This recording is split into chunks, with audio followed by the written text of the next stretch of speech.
morning, Westeros! And welcome to our Morning Throners podcast, baby. I'm Nelson. I'm Jeff. And I'm Glow. We're the fucking Morning Throners. Jeff just blew a baseball game. Hey. And a couple dudes. And there wasn't even a pickle. Hey. Glow, confirm or deny this statement. A pickle is the only thing that can save a baseball game from being complete boringness. Grand slams are pretty dope. Pickle's better. I'll take a pickle over And when they were legal, collision at collision at the plate Jeff? and charging the mound. Running into the catcher. Charging the mound was even better. I mean, that's still allowed, but I don't know. It's still frowned I don't want to upon. hear you guys bitching when you guys had a 5-minute conversation about what makes baseball fun. All right, let's go. All right, everybody, welcome back to another episode of Morning Throners podcast. We're here, me, Nelson, and Glow, to finish up with Sworn Sword, and I'm getting really excited because it's a good ending of this one, and I can't wait for the next one, which is called... I have no idea. A mystery night. A mystery night. Oh, okay. Now I understand, because I started reading ahead a little bit, the first half. I understand the title now, so... I think... I remember you saying that the first one was your favorite. I think this third one is setting up for a really awesome story. So, yeah. Dude, the third one is good, Jeff. Glow, don't say anything. We'll talk about where... It's a good story. Yeah, we'll talk about where to stop for that one after this. Yeah. At the end of the podcast. But we pick up where we left off last time, right after Dunk gets slapped by the Red Widow and they're leaving Cold Moat. Jeff, what were your predictions? Let's go a little recap of predictions. So he's leaving Cold Moat, going back to the old man, and does he say anything to Egg when he goes back? Is there all right, let's just go back? So my predictions was he was going to go back, confront the guy about being a traitor, and leave, like maybe even kill the guy. Yeah, I think it was. You were saying definitely leave his service. Definitely leave his service. Go back to the girl. Get with the girl. She was going to ask him to marry, and he would say no, and then they would leave and go on their journey. Yeah. I mean, you're pretty close. Close on some of them. Yeah. So let's start with them leaving. Yeah. So I cannot wait for my predictions for the next one. You think you're going to be right? No, but I'm just gonna. I think I can say something so outlandish that it'll be fun for you guys to hear my predictions. And okay. All right. Well, we'll get there next episode. Yeah. Tune in for that. So we'll start here where we left off last time. Right after he gets slapped, they're leaving Cold Moat. Basically, the last thing he had mentioned Adam, Sir Eustace's son, to the Red Widow, and she slaps him for it. And we don't know why, but we on the find way out pretty quickly. Yeah, actually, that was the very last thing in the right? last part we read. Yeah, the Septon says like she was very fond of him, like he loved him, she loved him, not the guy she was actually supposed to marry. Right. And they were both sent off to war and died. And he was 12 years old. We talked about that. Yeah. Was it 12? Yeah, it's super fucking young. That actually has a callback later, and we'll get there. I didn't notice it till this read through. But yeah, so basically we don't get much except Septon says, yeah, she liked this guy. And Dunk is like, oh, tell her, like, give her my apologies. I didn't realize. And then they're walking back, and the first thing Dunk asks Egg is, what was on that paper? And we talked about this last time because he couldn't read. And I made the joke in the last podcast, like, Dunk, what's his excuse? Is like, oh, I can't make out this one word, and then he gets Egg to look at it, and I was like, what? If this thing is like a paragraph or longer, it's gonna be super obvious. Egg scrolling the whole thing. And when Dunk asks Egg, it's literally like it's like a page and a half in the book.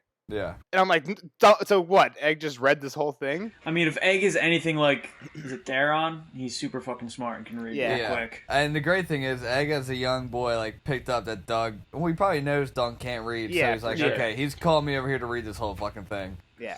But he played it off like he's, like, probably searching for the one word, too. Yeah. I like Egg. Egg's personality is great. Yeah, I need more Egg. So, what's he say? So I can't say word for word, but I know that the king granted the Red Widow the land and the river after the rebellion. Yeah, so this is a distinction you got to make is after... It wasn't the Red Widow, it was her father. Whatever. Yeah. But after the Dance with Dragons is when Eustace lost Cold Moat. The Checky Lion used to have Cold Moat, the place where the Red Widow was. That happened after Aegon the Conqueror came, not the Blackfire Rebellion. That's when he lost that. They've had Standfast for a while, I'm pretty sure. The because they think that he joined the Black Dragon's side instead of the Red Dragon, because he thought if he won, he would have got Cold Moat back, and it used to be his, which means he didn't have. Oh, that's why he went to the Red Black Dragon. That's what the Red Widow tells Duncan Egg. Yeah. So they haven't had that for a while, and what they lost extra in the rebellion was the water, and like they were granted the right to hunt in Watts Wood, like the Cold Moat people were. Yeah. But this whole thing would be undone if Sir Eustace dies without an heir. Yeah. Then the crown gets Standfast and the water and the wood back. So it's almost in Cold Moat's and like the Red Widow's interest to make sure that Eustace has a son, or else she loses the water and the wood, and it goes to the crown, which is super weird. It's like kind of, I guess it's like I guess I wasn't thinking that it was based off of Sir Eustace. I thought it was based off the girl. That's what I thought on the first time through, but it definitely says that if Sir Eustace isn't born with a male heir. So I think it's almost like a way that King Daron, like you're saying, is a smart king. He was like, if I just give Eustace Standfast back, the Cold Moat people are just going to kill him and take it. But if I make it that he has to have an heir and his line has to continue in order for them to keep their thing, then that'll keep conflict at bay, which is super genius move on the That is a really good move. I didn't realize that on the first. It's a good move for peace for sure, and possibly even for them to. We'll get to that point when we get there. And I think because we're about to get into Sir Eustace's feelings about Daemon Blackfire.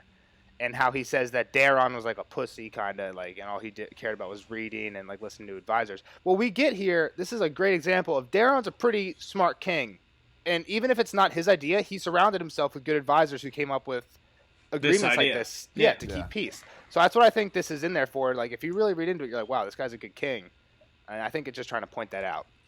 For he's the Trueborn one too, right? It's Daemon Blackfire is the one who got the sword handed to him. Yes. Okay. And Daron's the one who actually became Daron the Good, as they called him. So he was a good king. I think it's also funny to get the different point of views from people who are on each side and be like, oh well, that guy sucks. Like, we need to go with him, or even the way they talk about Bloodraven.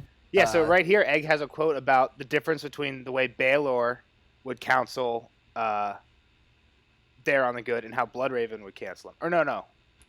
Yeah, I guess just like who he heard them talking in the small council, I guess, for Daron. Yeah, it was Baelor and Bloodraven. Do you remember the difference? Like what Baelor said to do with rebels versus what Bloodraven said to do with rebels? It was like to forgive the rebels and have them on your side, and then Bloodraven's like, you got to punish them or else it keeps it going. It will keep the rebel thought alive. Exactly. Baelor says if you only ever kill rebels, then the next time there's a rebellion, those people will never give up. They'll fight to the death because they know you're not going to forgive them even if they give up, and you're just going to kill them. But Bloodraven says the opposite, where if you do forgive them, then they're going to go home and they think that next time there's no punishment for rebellion and they're just going to rebel again. So both things make sense, but it's kind of just like you're... Yeah, you definitely have to find a way in the middle. Which I think, if you go back to the show, Dany was kind of trying to do. Like, she wanted people to survive, but she had no problem killing Randall Tarley, because Randall Tarley didn't mean shit to her, but she gained 70 Tarley men to fight for her, so Dany should have been Queen of the Iron Throne. I mean, if she didn't kill Randall Tarley's son, I think she would have been fine. She never would have went mad queen. Yeah. Her and Jon would be happily ever after. Sam probably would have been way more pro Dany in the end. Yeah, exactly. Sam sucked. So then there's just another offhand comment that, like, she had said that Maekar Targaryen was sulking in Summerhall, and like they have this little back and forth, like, my dad doesn't sulk, and Dunk's like, he might, you sulk, and he's like, I do not. He's like, you don't do too much, or I clout you in the ear more than I do. But we find out that Maekar basically is pissed off that Aerys, who's king now, made Bloodraven hand and not him. And this is where we get into an interesting talk where he's like, Bloodraven's a bastard, and Egg's like, no bastards can be trusted. Like the High Septon said, even if they're legitimized, like there's one thing that there's a king's word versus a god's word. Like Yeah. you can never overwrite the fact that they're a bastard born to betrayal and treachery or whatever. And Dunk's like, and Dunk comes like, hey man, I don't know my father or my mother. Yeah. I could easily be a bastard. yeah, like, almost 100% definitely am a bastard. And you can definitely see, he's definitely a bastard. And Egg's like, oh fuck, like, Yeah, sorry. Like, again, this is I feel like this book is like a huge learning thing for Dunk, and he's just like, wow, bastards maybe For don't Egg. suck, and they're kind of cool. Yeah, for Egg. And it's similar to what Jeff said earlier. It's like two sides of the coin. Like you hear both sides of the story, and that's what Egg's learning basically. There's always two sides of the story. There's always a middle ground. Yeah. To try and figure it out. Yep. So then they get back to Standfast, and Dunk goes to tell Eustace what happened. He basically just gives him the rundown, and but Eustace knew that Dunk was coming back with this rebellion info. Yeah, for sure. So he was like, all right, how do you feel? Are you He's leaving drunk, me? yeah. I understand. Whatever, I'll go fight him by myself with my 6 guys. Yeah. And that's what Dunk basically tells him. He's like, fuck you, I'm leaving.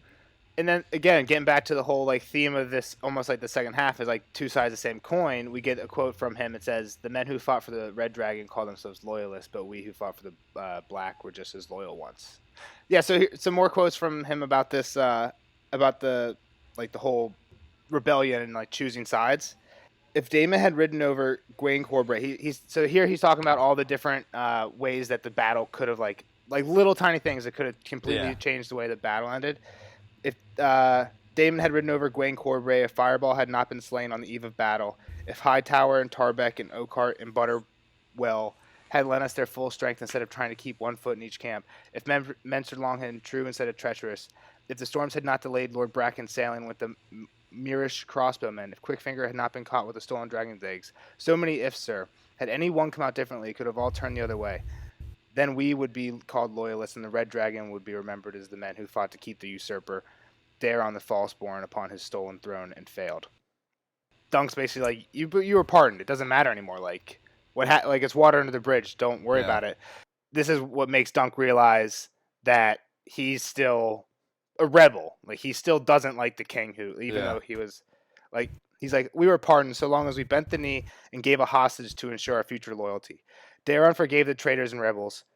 I bought back my head with my daughter's life. Alyssane was 7 when they took her to King's Landing and 20 when she died, a silent sister. I went to King's Landing once to see her, and she would not even speak to me, her own father.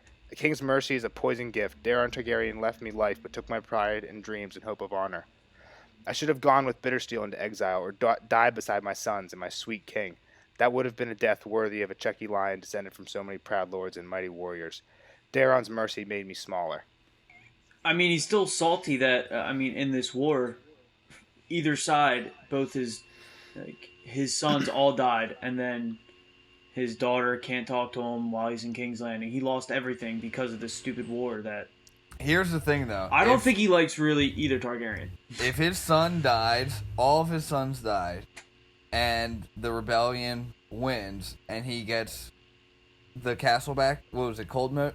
He's happy as shit. He'd grieve his sons, he'd make a new heir, and he'd be happy as shit. Wait, you mean if they lose but his sons don't die? No, he's saying they win. Won. Yeah, obviously if they won, he would have been happy. I don't think he'll be that happy. He still lose 3 sons. Like, how happy can you be when 3 of your sons die? These people forget about that stuff. It's all about they can make another heir.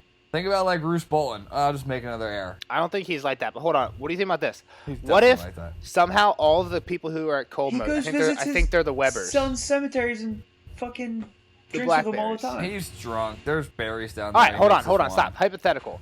What do you think? How do you think he would feel? Sir Eustace would feel if they lost the war. The Red Dragon won. Daemon stays king. Okay. All the Coldmoat people died. All the Webbers, the people who are Coldmoat, the Red Widow's family, all of them died in the war. So there's no more Coldmoat, and he gets Coldmoat back, but loses the war. Do you think he's happy then? They would have never given Coldmoat If somehow to that a rebel. happens. Wouldn't have happened, so I don't want to entertain it. I'm just saying, do you think that would make him happy? Does he care Are more about sons Coldmoat? alive? He cares. Sure. He cares more about Coldmoat for sure. If cares his more sons about are Coldmoat? alive and he gets Coldmoat, he's happy. He I doesn't don't care even- that the Red Dragon won? I think he's not. I think he is full-born, like, Black Dragon. That's all he cares about. He's really pissed that he thinks that the better man didn't become king. Again, I feel like he's saying that the better man lost because the better man would have given him everything that he wanted: the pride, the castle, the lordship. I agree with Jeff on this. He doesn't. I don't think he truly has any care of who's sitting there on the throne. He wants to sit on cold mode. All right, so I got some more quotes here. This is when Egg comes in. So this is a little back and forth between him and Egg. Then why? Asked Egg. Why? Sir Eustace frowned. Why were you a traitor? If it wasn't just the castle. Sir Eustace looked at Egg a long time before replying. You are a young boy. You would not understand. Well, said Egg, I might. Treason is only a word. When two princes fight over a chair where only one can sit, great lords and common men alike must choose. And when the battle's done, the victors will be hailed as loyal men and true, whilst those who were defeated will be known forevermore as rebels and traitors. That was my fate. And then X says, yes, my lord, only King Daron was a good man. Why would you choose Damon? And then this is where he talks about how Daron was like kind of a pussy for choosing like to read books and listen to Septons. And then this is him listen to him talk about Damon, who's the Black Dragon. Damon was no more pious than a king need be, and all the great knights of the realm gathered to him. It would suit Lord Bloodraven if their names were all forgotten, so he has forbidden us to sing of them. But I remember Rob Rain, Graith the Grey, Sir Aubrey Ambrose, Lord Gorman Peak, Black Byron Flowers, Red Tusk, Fireball, Bittersteel. I ask you, has ever been such noble company, such roll of heroes? Why, lad, you ask me why? Because Damon was the better man.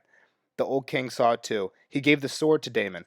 Blackfire, the sword of Aegon the Conqueror, the blade that every Targaryen king had wielded since the conquest. He put that sword in Daemon's hands the day he knighted him. A boy of 12. My father says that was because Daemon was a swordsman and Daron never was. Why give a horse to a man who cannot ride?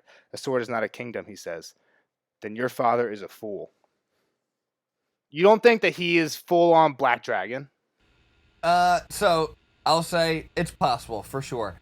The other thing I'm going to say, he's had how many years now to convince himself that he made the right decision.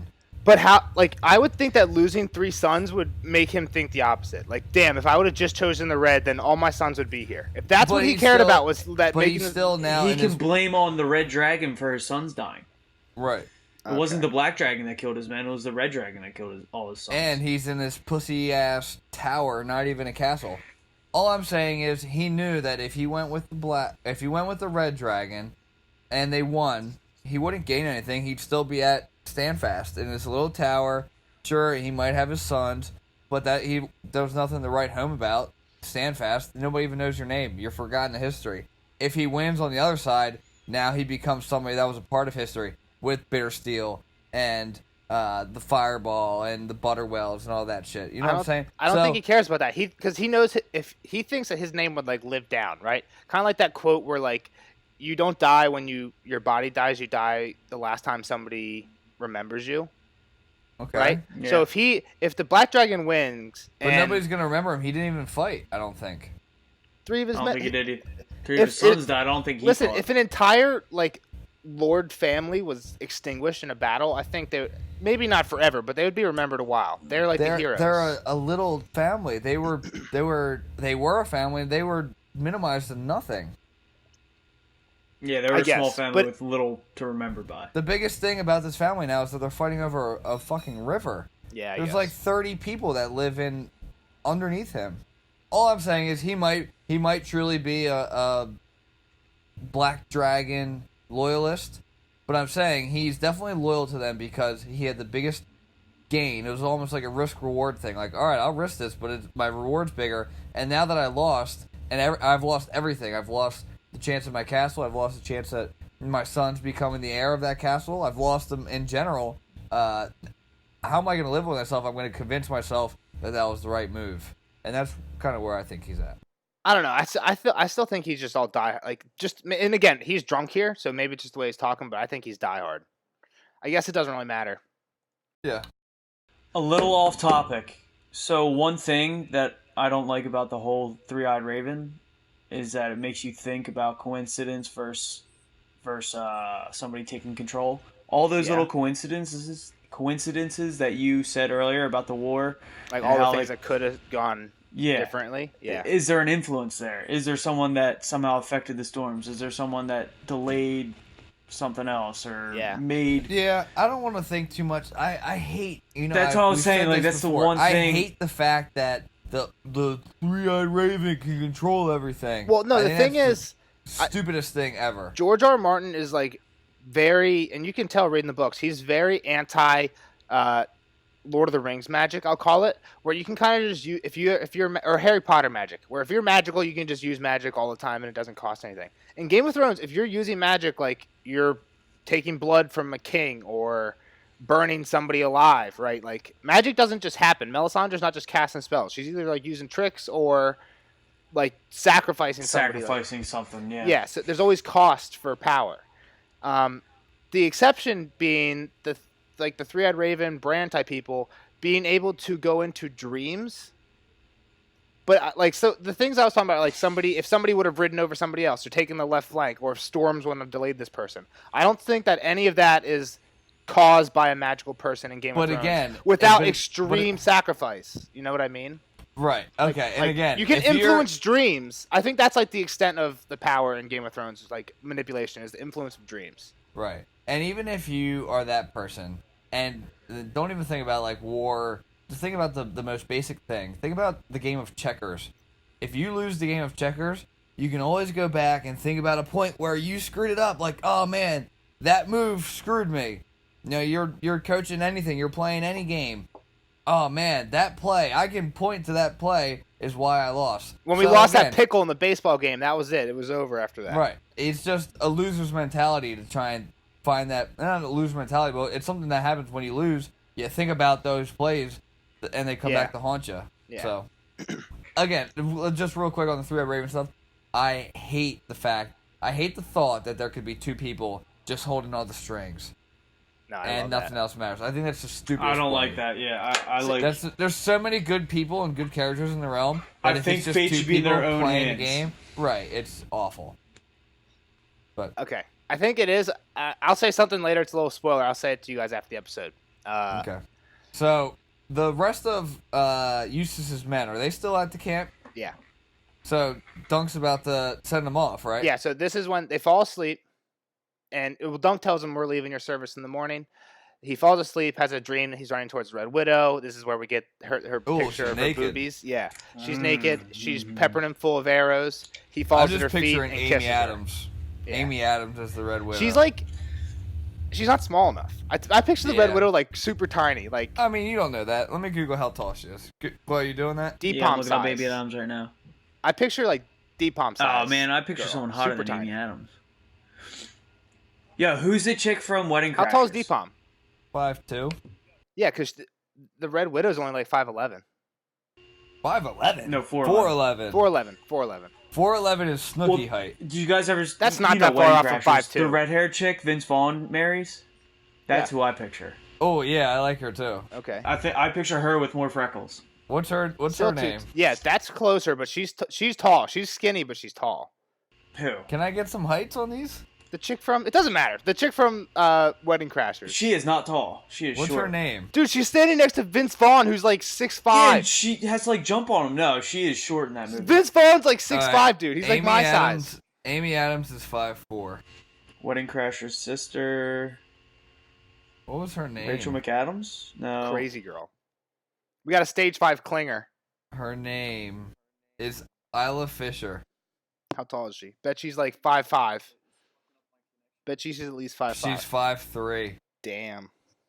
You know nothing, Nelson Chronics.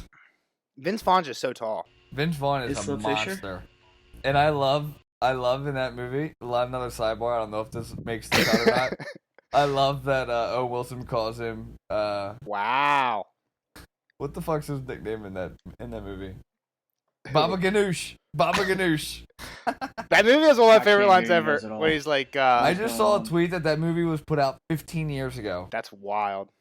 I was 11 years old. What's the part where he walks in? He's like, asks him like, "What do you get more excited for? Wedding season or Christmas?" Oh, pick me. Yes. Wedding season. I used to say that about beer Olympics every year. Yeah, I like when he's having the drink with the pastor, and he's like, "Oh, take it while it's hot. Take it while it's hot. I'm gonna keep it on the train. Yeah, keep it on the train." It's like a full glass of whiskey. Yeah. Cass was like, "What the fuck?" All right, let's get back on topic. We get a little off. So, he has that dream. That doesn't really relate to anything later. He kisses her, but like, I don't. That's really what see how kind of that made me relates to think that anything. he was gonna continue to go back to her. He's like, all right, he's dreaming about her. Like he wants to go serve her or do whatever. Yeah. All right. So, but he gets woken up from this dream. What wakes him up? Isn't it a big boom or fire or something like that from the woods? Watts Wood is ablaze. Which is kind of stupid again, because you're setting your own woods on fire. So I agree with Nelson. We talked about this. I don't think she actually caused the fire. I don't think anybody set the fire. What? And I think if somebody Come did, on. I think if Dude, somebody she did, said she blood didn't and know. fire. Huh? She said blood and fire. She didn't direct it. I don't think. But she tells him in the middle of when they're in the middle of the river that she didn't. There is not a shot in hell that order did not come from her to set that forest on fire. Dude, here's the thing. So that would mean that she let Dunk fight in a battle to the death, rather than tell the truth and be like, "Oh yeah, I didn't do it," or rather tell the truth and say, "Oh yeah, I did it." Right. I don't think so. Not at all. I think there definitely was a coincidence. Or the one thing she said is maybe one of my men did it, but completely without my knowledge. Like, I had no idea. So I think to that's win the my way it favor happened. or something like that. So they get up, but everybody's up and they're like on the roof watching the fire, and they overhear Bennis and Eustace like talking about their plan, like, "Oh, we'll go around back and burn the mill or whatever." And Egg's like, "Gotta stop this, dude." And this is where Dunk sends all the people home. How does he send them home again? I forget. Does he just like start beating the shit out of them? Yeah. So then he eats like a ton of eggs. He eats like 5 or 6 eggs. He's like, "This is gonna be our last good meal for a while," because they're planning on leaving. And as they leave, they go into the yard and run into Bennis, and then he's like, "What's your plan?" And Bennis's plan is like total crap. Like, "Oh, we're gonna hide in the tower," and then he's like, "They're just gonna raise the steps or burn you out, or throw grappling hooks to the roof." And he's like, and the small people overhear him like saying this, and they start to look worried. And Bennis is like, "If any of you run, I'll gut you." And then Dunk pulls out his sword and is like, "No, I'll gut you if you try." And then he's like holding a sword, and he's like, "Just go, go, go! Get out of here!" And nobody goes. Run! Yeah, Run! and then nobody goes. And he's like, "Are you deaf or dumb? Go!" And then they're all like, "All right, fuck, we got to get out of here." And they all just go, because he's saying like they're gonna have crossbow men, and these guys have like shields made out of branches. Yeah, like they're gonna die. They're like, "You don't stand a chance." Yeah, so he gets that, like, finally gets that through their head, and they're like, "Fuck," and they get the hell out. And Eustace comes out. I was like, "Hey, that's all my men. What am I gonna do now? I have no swords." And Dunk's like, "You got me." What does Egg say to him when he's like, "I was yelling at you not to let them run away." Do you remember what Egg says? He's like, "Oh, sorry, sir, we couldn't hear you over all the chickens." He's like, "The chickens were clucking too much." I was like, "What?" I don't remember that. Like, are you kidding me, Egg? But yeah, so Jeff's right. Dunk's like, "Yeah, you got me." Gets armored up. They start going. Which was a complete curveball. Curveball. So you didn't think he was going at that point after he shoot him away? You didn't think Dunk was I gonna thought he was out. I'd be like, "All right, cool, this is done." I've read this so many times, I don't even remember what I like. Game of Thrones, I can kind of still remember what I thought the first time through. This, I can't even like imagine like reading this for the first time. I've read it so many times, so I don't even remember. Glow, what'd you think at this point? You thought was he dipping after he shoos everybody away? I mean, I kind of forget, but like I read it so quickly. I mean, I thought for a second he was gonna leave, and I was like, no, he feels too bad. Yeah, it's like a paragraph apart. So I mean, I guess think it makes feels sense too bad for him. Yeah, it makes sense for him to, like, he's an honorable knight. He's a true knight, to stay with your word. Yeah. But that guy also lied to you. So. And there's like there's also a couple times that I glammed over where he tries to get Bennis. He's like, "Just turn yourself in." She's like, "She'll cut your nose and you'll save all these people lives." You're ugly as shit anyway. You're dirty as shit. So when I think this comment is when he gets back right after he's done talking to her. He's like, "Yeah, she didn't take the blood price," and Bennis is like, "Well, Eustace shouldn't have paid him anyway. Like, chicks dig guys with scars." Talking about the guy he cut. And Dunk's like, "Well, then you won't mind her slitting your nose." And he's like, "If I wanted my nose slit, I'd slit it myself, wonk." I like that. Fuck Bennis, dude. Bennis sucks, him, but dude. he's funny. He cracks me up. He's Bennis a douche. is a cock. He's definitely a cock. He's just an asshole. Yeah. So, but they're on their way. Duncan, Egg, and Eustace. They leave Bennis behind. But Bennis is supposed to. He raises the steps right, and he's in the tower. Yeah, he's supposed to hold up. Yeah. And what does Eustace tell Dunk while they're going there? They don't talk about much, but he gives him one piece of advice. He says, "Kill her if you have the chance," or something like that. Yeah, he said, "Do you remember the story about the little lion? If you kill the leader, the rest will go away." Which definitely wouldn't happen. You guys didn't think for a second he was gonna try that? I didn't think he was gonna kill her. Okay. And either way, if he did kill her, all the other knights would still kill her. Yeah, Longinch would be just on him like. Yeah, so they show up and they got Longinch, the Red Widow, the Maester, the Septon, 6 knights, 6 squires, and about 20 crossbowmen, totaling in 33 people. 33 fighting men plus Maester, Red Widow, and Septon. Which is wild. It's such a small little company. Yeah, it's crazy that even 33 people can be an amazingly overwhelming force because they literally just have Dunk and an old guy.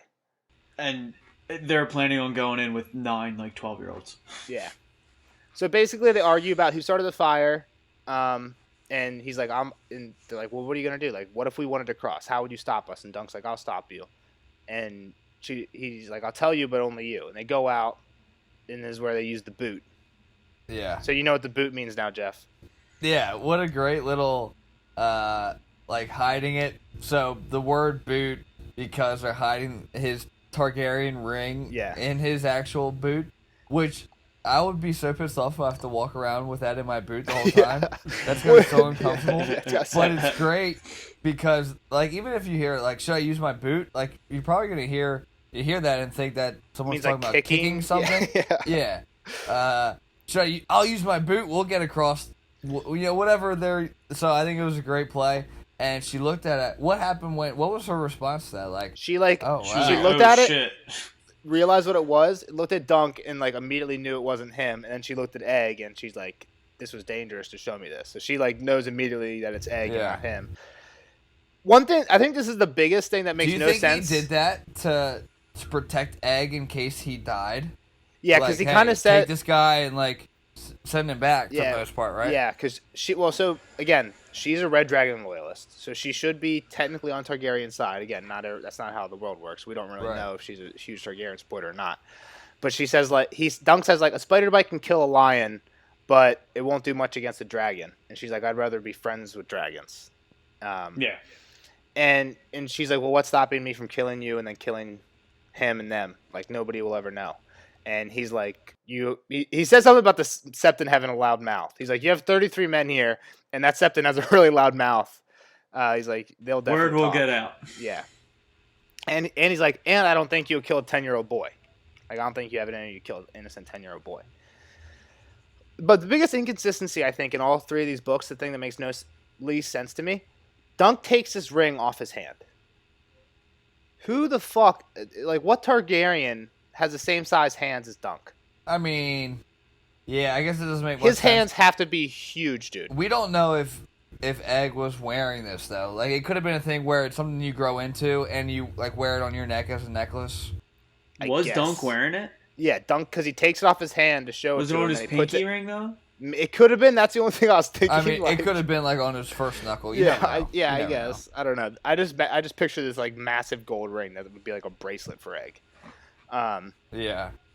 But, yeah. It's definitely something Egg is wearing as a bracelet, for sure. Yeah.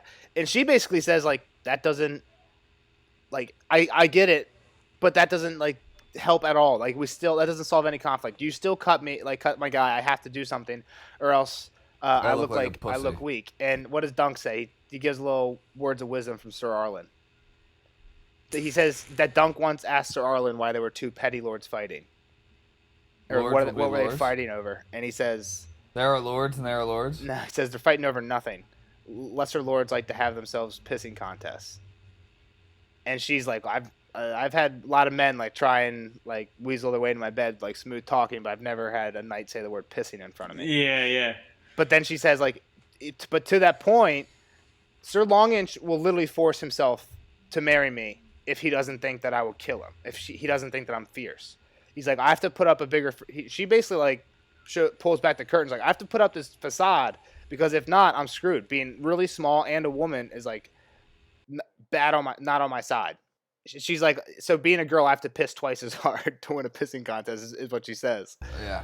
So then does Dunk says, all right, I'll fight Long Inch then. No, he says, all right, then if you need blood for blood, I lied. It wasn't Bennis who sliced the guy. It was he me. fucking jokers himself. Oh, yeah, that's right. I forgot about that. He says it wasn't Bennis, it was me, and he jokers himself. That's when fucking Black Widow gets super wet. She's like, whoa. She's like, she literally says right after that, if you were better born, I would marry you. Yeah. And he's like, yeah, and if pigs had wings and could breathe fire, they'd be as good as dragons. That's a great line too. So then he's like, but we still have to have this thing about the water to settle. Just deny or just admit you lit the fire, and we'll be done. And she's like, I can't because I didn't do it.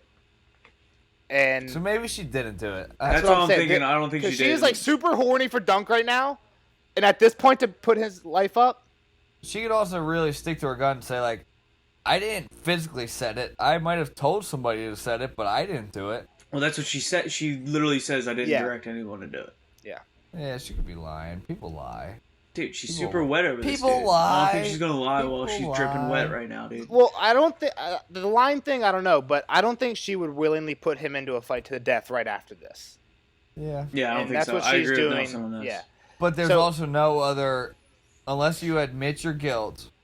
There's no other path. That's what it's going to. It's either admit guilt, take the blood price, or it was going to be a fight. We knew that. So she says. She wasn't going to admit guilt, and she wasn't going to take a blood price. She was there for blood. And I like how this happens because, like, it's weird. It's like the end of the. It's like where it skips like a big blank spot in the book, and it says like, she's like, will you withdraw your accusation that I started the fire? And Eustace is like, no. And he's like, will you admit that you did it? And she's like, no. And she's like, well, we either have to have a trial, like you either have to admit it or there's going to be a trial. And then it cuts, and then it's like they would fight in the stream. It's like the first line of the next thing, and it's like him and Long Inch getting ready. Who wants to give me a little synopsis of the fight? Glow, you read this a little while ago, so Jeff, maybe a little fresher in your head if you remember. Whew. I think I remember a little bit. They like walk into the river with their horses, right? Before the thing starts, I just want to say, Long Inch, like as he's getting ready, he like looks back at the Red Widow and he's like, if I win, you're marrying me, like as soon as it's over. But yeah, so then they start walking into the stream, and at first I thought it was going to be a joust like it was in the first book. I thought they were going to joust through the water, but it's not. They don't have mace or anything like that, right? It's just sword on sword action. Sword versus battle axe. Yeah, Dunk realizes that he throws his shield away and takes like a two-handed pole battle axe. Yeah, which I guess is kind of like a lance strategy. Yeah, bold strategy. Cotton. I mean, and then like Dunk almost immediately gets knocked into the water from the battle axe. One thing I noticed is that like fighting on horseback seems to be kind of like one-on-one basketball, where you don't want to give them your left side because that's where their shield is. Like Dunk says, he immediately goes to the right so that his left side is towards the guy, right? Yeah. And then, but he's not letting him have it. He like Long Inch goes hard right to not get this. It's kind of like if you're guarding me in basketball, you literally can just let me have the left half of the court because I'm not going to dribble with my left at all. Exactly. But can't Dunk also not swim too? Yeah, but the river's only like waist deep. Yeah, but, I mean he's also wearing armor, so I don't think he can swim in full armor either. Yeah, you wouldn't be able to even if you could swim. He probably can. I don't remember the details. He's a hedge knight. I think he can swim. I'm sure they melee a bunch, and dude, he gets knocked off their horse right away. He gets knocked off, and he loses his sword in the process. Right. So then, does Long Inch jump off his horse? He gets hit in the head, and it glances off his helmet and slices Thunder's neck, and Thunder like goes up, and that's when he falls gets reared. Because his horse gets slitted. And Long Inch must get off his horse and try. Well, I think the horses go down together. Like when Thunder rears, he like smacks the other horse. I think so. When you were saying that he was not trying to give him his left or whatever. Yeah. They kind of like end up going side by side. Yeah, and then the horse knocks the other horse over, and they end up in the river. Mm-hmm. Dunk loses his sword.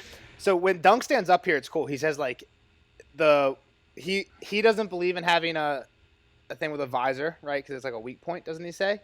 So he has the helmet, and there's a picture of it where it's like one solid piece of metal with just like a bunch of holes, like a cheese grater almost. And he says as he stands up, he sees like the water level like going down in his helmet because it's only coming out of these like little holes. That's pretty funny. And he can like taste the blood in his mouth and his leg. He dislocated his leg because his like leg got stuck in the stirrup. Right? Yeah, yeah. So as he's like getting pounded, he's just waiting for. I think he has a shield still, so he's like glancing blows left and right, and then at one point he sees his moment to attack, and he just. Well, he stands up, and then he's like looking around, and he thinks Longinch is drowned. And then and he doesn't have a sword anymore, and then Longinch comes out with a sword. So it's like Longinch with his sword. Yeah. It was. I didn't know if Longinch brought his own sword and like in his No, the scabbard. I think it was. Yeah, I think it's Dunk's sword. I think you're right. Yeah, so he comes up and he has the sword. Dunk has the shield, and he just like kind of does the exact same thing he does in the last fight. Just ends up tackling the guy and going hand to hand combat. But the sick part is like, what movie am I thinking of where he like sets his ankle real quick to fucking launch off an attack? He has a dislocated ankle, like you're saying, and he has this like searing pain as his. Is it Goon? It is Goon. It is Goon when he fucking gets hit in the face with all the hockey pucks. Yeah, and he fucking sets his ankle to do that final punch, and he just tackles him. Yeah. And then he's like fucking him up and underwater, and then as they're underwater, he remembers the story about the little lion. Pulls out his little dirk and fucking finds a weak spot in the armor and gets him. Yep. And he passes out, and then he doesn't remember anything. He starts to float. And he wakes up at Cold Moat, and the Macer's taking care of him. And he has, let's get the rundown of Dunk's injuries. Broken ankle, sprained knee, broken collarbone, fractured ribs. Fractured ribs, and his right arm is like crazy bruised. And he actually drowned. Yeah. And the guy was, what's their last name? The Maester is from the fucking islands. Yeah, the Iron Islands. Iron Islands. So he's seen the drowned god bring people back. Yeah, so he dedicated himself to learning as a Maester to learning how that happens. So he like basically is like one of the probably very, very, very, very few Maesters certified in CPR. Right? Like Dunk was just so lucky. It's awesome. And he's like, "Where's Egg?" The Maester says, like, "Yeah, that boy is weird. Like, he like wouldn't let anybody be with you alone. He was making like me drink everything that I gave you before I gave it to you. Like, he was being like crazy protective." And Dunk's like, "Well, where is he?" And he's like, "Oh, he's at the wedding feast." And that's when you find out Eustace married the Red Widow, and then Dunk falls back asleep. Jeff, what do you think about this? The whole thing about like Eustace married the Red Widow. Yeah, when you found out. Just disappointment. I mean, I understand from her side that she needed to find someone to marry, but the whole story about her going back to Adam's grave and then them just talking and hitting it off and all right, let's get married. Back to Adam. So I don't think they hit it off like super perfectly, and also like you said earlier that declaration from the king saying that Eustace needs an heir. This marriage she makes also a lot needs more a wedding. She needs to be married to keep Cold Moat. It definitely makes a lot Moat. of sense. I definitely agree that it makes a lot of sense. It's just like, all right, fuck it. Because he needs an heir, or else she loses her shit. She needs to be married, or like the castle passes to somebody else, right? So like this is like fulfilling all the things that are going to keep both sides happy. I think like everything like not great for Dunk, worked out great for all the other characters in the story. And so then Dunk wakes up the next day, or not the next day, but like a little. We don't really know when, but a little bit later. A week later. And Dunk is super salty that Red Widow hasn't come to visit. Yeah, so I didn't realize, like, it said he was salty, and I didn't realize it until, like, he brought it up to her. Like, yeah, you didn't visit me once, bitch. He kept, like, he thought about it, like, 4 times. Like, oh, she didn't visit me once. She didn't visit me once. She didn't visit me once. And I think that section, that, like, paragraph or, like, whatever, starts off, like, he saw her for the first time on the day he left or something like that. So it's just, like, that's all he was thinking about. He goes down to the stables. He gets out of, one, they're like, dude, you can't get out of bed. Yeah, you're right fucked up now. Like, yeah, what he has doing? A crutch. Like, yeah, you can't ride. You're gonna die if you leave. And he's like, no, I'm out of here. He's so pissed off. He's so salty. So he goes down to the stables, and the Red Widow's there waiting for him. First off, she tells him Bennis is dipped and took everything. Yeah. Oh, yeah. And that's what I was waiting on saying before. Yeah, like, I can tell. Bennis was like, I'm getting the fuck out of here. Bennis is such a rat. Yeah. He's a fucking douche. Fuck Bennis. You were gonna say that you liked him earlier. Like, Nelson did. I think it's funny. I think it's funny. I kind of like Bennis. That was Nelson, not me. He's funny because he's an asshole. He's funny because he's an asshole. What a rat. He tells like the kind of jokes that like we tell, like when I'm like joking around with you guys, normally I'm not like doing like stand up comedy, right? I'm like making fun of you, making fun of Jeff's big nose or glow because he's bald, and that's what Bennis does to Dunk. He just makes fun of him for being stupid all the time. He's not I like make me. fun of you way more. We all make fun of each other. That's what I'm saying. It's like kind of like more realistic. Yeah, humor. but they're friends. Bennis is just an asshole. But it's more realistic humor, I think. Like that's how like people who have been like hanging out for a long time like act to each other. Yeah, I don't know. I I could just see think it's that. kind of funny. Yeah, so he dipped, and the Red Widow is like, I wanted something for you to remember me by, and tries to give him A horse, yeah. A really nice horse. And what does he do? He says, no, I only want one thing, and kisses her and then cuts her hair. Yeah, super weird. I was talking to Jeff about this a little bit when I FaceTimed yesterday. Super weird, right? That he takes her hair. That's like a serial killer thing. Right? Like serial killers who have like binders of like all the girls they killed hair. Right. Yeah, it's not. It's really a creepy thing. Maybe it was like better back in the day when I was gonna say like, in this before there was like realm, pictures. I think it's a little bit different. I mean, it lasts forever. It doesn't decompose. It's fucking hair. Before there was pictures and stuff. Yeah, there's no pictures. There's no Yeah. Facebook to I be don't like, know. hey. I still think it's kind of weird. And he goes outside and sees Egg, and what's going on with Egg? Egg got a new horse. Egg got a new horse. Yeah, Egg's out there like grinning ear to ear, sitting on like a super fine horse. And Isn't it a Dornish one too? I didn't realize this, but they said that they breed the best horses in all the Reach at Cold Mode. That's like the only thing that they're good for. Like when they were talking about why they need the water, they were saying we breed the best horses for Cold Mode. Like we sell them to Highgarden and to King's Landing and everything. I was gonna say I thought it was a Dornish horse, but Well, when she says to Dunk, she's like, "Yeah, this horse is a mix between this and this. Like we bred him for speed or whatever." And the one thing was Dornish, but yeah, they basically just like breed the best horses. right. So Dunk turns down a goat horse, ends up taking Thunder, who was just wounded in a battle, and is a war horse, which is not supposed to be ridden like around. He's a simple man with simple tastes, okay? For a kiss. And he also said it was like would have been worth like double everything else he owned. Yeah, He he's just like dumbass. he could like triple his net worth, but instead he takes a lock of hair. I guess he's still probably his I mean, net they worth take went the up a lot. horse, don't they? And I guess now that he's like has an in with the Targaryens, he probably doesn't need money too bad. Like he could probably be like, "Yo, Maekar, throw guys a couple bones." You know? Yeah, he doesn't want to do that ever, though. Yeah. He never... He's an honorable guy. He's Yeah. a true knight. All right, so then basic last thing is they go to leave and they try to decide where to go, and he's like, "Which way's south?" And Egg's like, "That way's south." And he's like, "Your dad's south," and Egg's like, "Yeah, but the wall's north." And Dunk just gets like real happy because he wasn't sure if Egg wanted to like keep hanging out or not. He's like, "Is this time for it to be over?" And Egg's like, "No, let's keep going." So now they're going to the wall. We know they don't make Yeah. it the whole way there. They get a little sidetracked because in the next book they're not at the wall. But there's they're probably Yeah. I think they're on their way there. I think they say in that when they're on their way there and They like, say they're going to Winterfell yeah, in the and next book. they just swing by a 20 real quick. So that's what we're gonna read next time. Jeff, do you remember what page I told you to stop at? 295. All right, real quick before we get that, anything else you guys want to say about this book? I mean, Go ahead, go. it's slower in the beginning, but I still think it's super entertaining.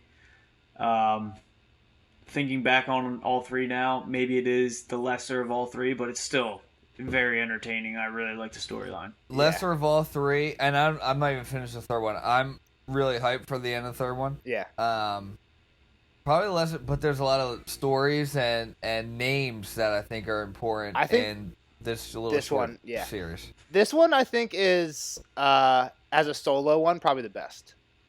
Like if you're only gonna read one, and the only reason I say that is because the You're talking about characters. the third one or the second one? The second one. The reason I say that is because the characters that are like in play,